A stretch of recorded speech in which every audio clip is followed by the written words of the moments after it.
नंदुरबार जिल्ह्यामध्ये बनावट नोटा चलनात असल्याची बातमी साम टीव्हीने दाखवली। पोलीस प्रशासन यानंतर अलर्ट झालेलं आहे। स्थानिक गुन्हे शाखेच्या पथकानं कारवाई केली आहे।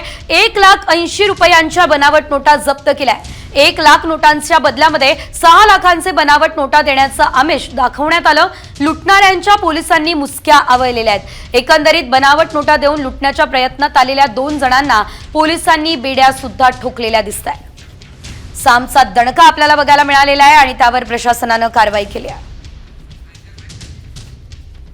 नंदुरबार जिल्ह्यामध्ये बनावट नोटा चलनात असल्याची बातमी साम टीव्हीने दाखवली। पोलीस प्रशासन यानंतर अलर्ट झालेलं आहे। स्थानिक गुन्हे शाखेच्या पथकानं कारवाई केली आहे। 1,80,000 रुपयांच्या बनावट नोटा जप्त केल्या आहेत। 1 लाख नोटांच्या बदल्यामध्ये 6 लाखांचे बनावट नोटा देण्याचं आमिष दाखवण्यात आलं।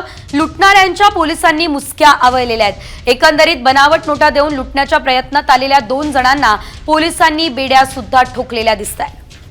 सामचा दणका आपल्याला बघायला मिळालेला आहे आणि त्यावर प्रशासनानं कारवाई केली आहे।